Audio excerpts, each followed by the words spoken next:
Hey, what's up, everybody? This is your boy AJ Trip, and welcome to AJ Trip's movie review.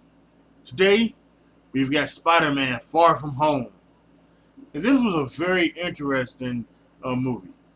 First of all, it's coming off on a Tuesday. I guess that's because it was the 4th of July weekend, so that's kind of crazy. I was been saying when does it come, and it's July 2nd, so it kind of ran up on me. But I'm glad I was able to go get it and go see it. And yeah, so I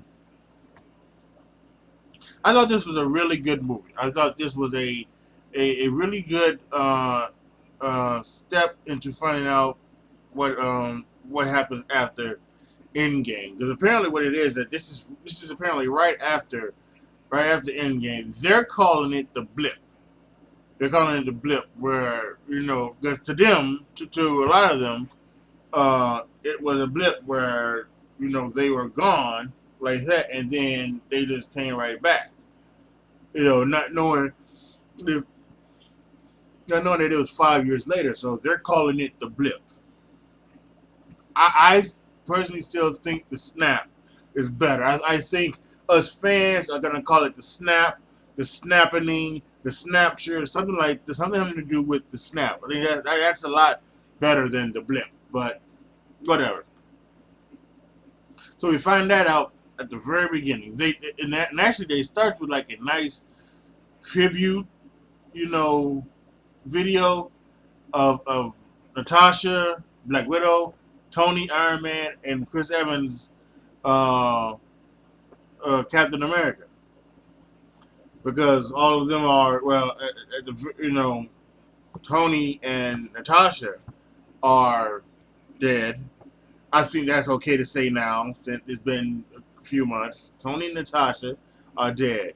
Chris Evans, while he's not necessarily dead, Captain America just all of a sudden just disappeared. Because he went back in time, found his girlfriend, and then he's now old now. So, um, people who not know there's no real Captain America around, so they just think that he passed away, I guess. So they did a nice tribute. They had Whitney Houston, "I Will Always Love You." It's Whitney Houston. As I look, it runs at the beginning of the role when they're doing the scroll and everything like that to let you know there's Marvel. It's running doing that. So I sitting there eating the popcorn like, the hell going on with me? And then they run into the tribute video, and then it's shown, but that it's the kids' high school. So I guess what they're gonna do is I'm guessing what would happen is that when they came back at the end of school, and so came back all as 16-year-olds, and they talked about some kids that had, you know, 5 years later, and they were, they were who they were. So there was a lot of,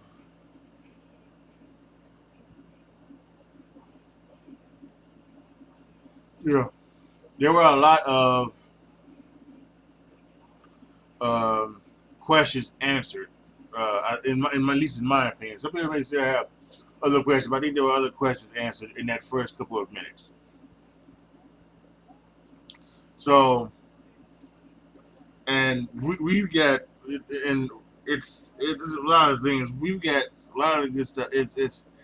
I gotta try to figure out if I want to tell you. I might put spoiler alert in there, because I got to tell you what happens at the end. I think I have to. I have to talk about that a little bit.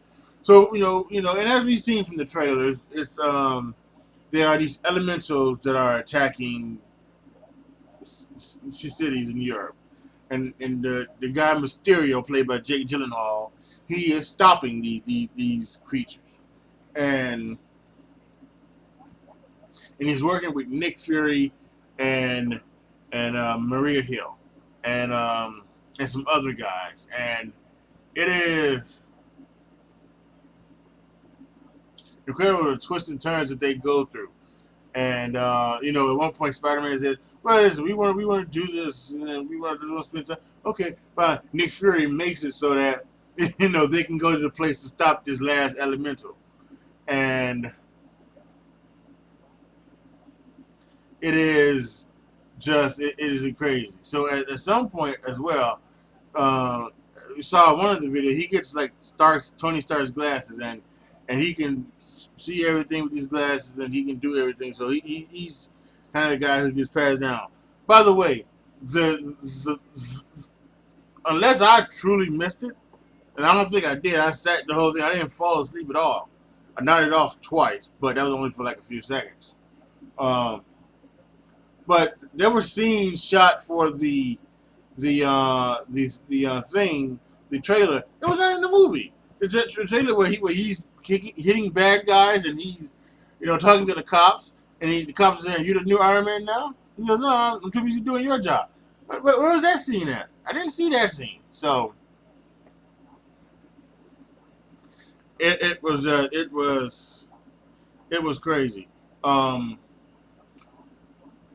there was an underlying story of uh, MJ played by Zendaya, and and of course Peter Parker, and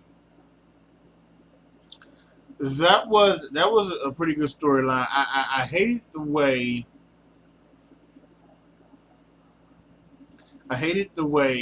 that they kind of ended once you thought once the battle was over.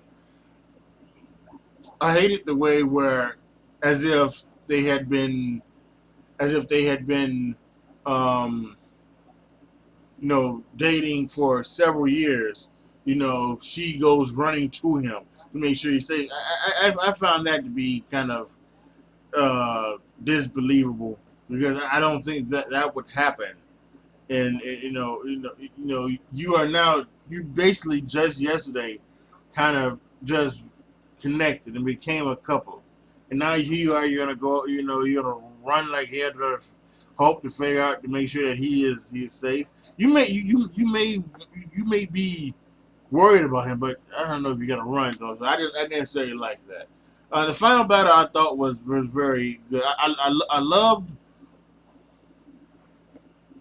how he found out about Mysterio, because Mysterio, um, he was the true villain of the movie. He was the true villain of the movie, and I love the way how they found out, um,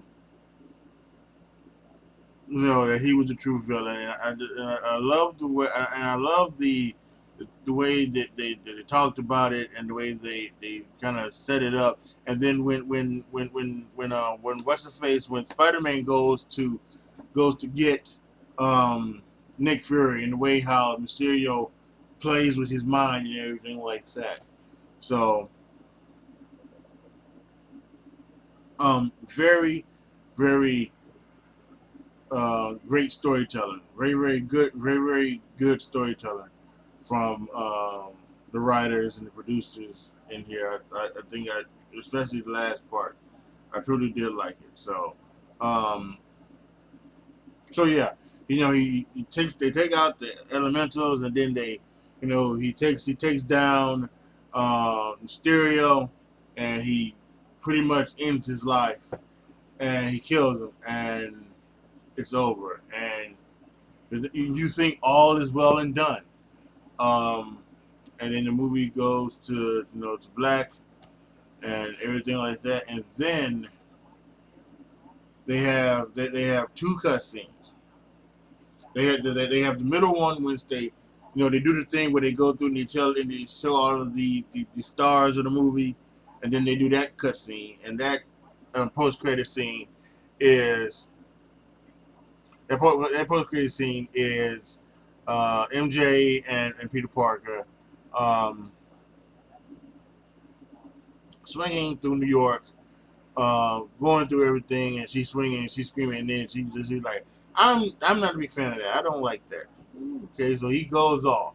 So he goes off, and he jumps up on a thing, and then coming up on the screen is a breaking news thing because they're in Times Square, apparently in New York. So it comes up on the screen, and it comes up that, Mysterio, he had this thing where Spider-Man he attacked him and he killed him, and he's the one that started the thing, and he's the one that started the elementals and the drones, and Spider-Man's watching and can't believe it, and then they do some editing where the video where Spider-Man says to attack everybody with standing over Mysterio, and then guess who comes up? Not only is it J. Jonah Jameson, but it's J. Jonah Jameson. It's the same guy. J.K. Rowling. I'm almost certain, right? I think J.K. Rowling. J.K. Rowling. It's J.K. Simmons, right? It's J.K. Simmons. He played J. Jonah Jameson in the first iteration of the Spider-Man movies, right? Did he or did he not? Let me know down in the comment section. But now he's playing J. Jonah Jameson now, and he was supposed to be playing. And he did play Commissioner Gordon in the Batman movie. So he's doing everything. And he comes up and he starts the stuff, and then the video shows is Mysterio saying Spider-Man is Peter Parker, and Spider-Man goes, "Holy!" And we go run to another credits, and then we roll through those credits, and then we get to the real post-credit scene, and it's Maria Hill, it's Maria Hill, and it's Nick Fury, and they're riding and they're talking, and they all of a sudden turn into the Skrulls. It's the Skrulls from the Captain Marvel movie. Those two Skrulls, and they're talking about that you have to tell them what happened, and then they call the real Nick Fury, who is like basking somewhere, and he's relaxing, and it's fake because he's in a simulation type of thing, and he comes up and he's walking, and there's dozens of thousands of hundreds of Skrulls. We're getting the Skrulls, guys. We're getting the Skrull invasion, I think. And if you like me and you watch Emergency Awesome, there's he's talked about the Skrulls and everything like that. So now here we are. We're getting effectively more than likely the next Avengers movie could be the Battle of the Skrulls and the Super-Skrulls. Don't forget now, we've got the Fox thing going, right? Fox had the Super-Skrulls. I think Fox has it. So now they could have acquired the Super-Skrulls, and the Super-Skrulls could be the next villain of the Avengers. Wow. I think that was amazing. That right there made the movie even better in my eyes. That last part, because that's a really big deal. I think that's a really, really big deal. The fact that they have now proven there are Skrulls on this earth. So, whew. All in all, this was again very good movie. I enjoyed it. I think you'll enjoy it. I say this: if you are as big as MCU person as I am, you'll go see any of these movies anyway, just so that you make sure you are kept up with the story. So, but yeah. So I'm gonna give this one 3.5 stars. It was a damn good movie. Really damn good movie. Post your comments down below. Tell me what you guys think. Let me know what you guys thought of the movie. Let you know what you thought about the post-credit scenes and everything like that. Like the video, share the video, subscribe to the channel. And as always, thank you guys so much for watching. This is your boy, AJ Tripp, signing off. As always, be good to each other, y'all. Be careful out there. And I am out.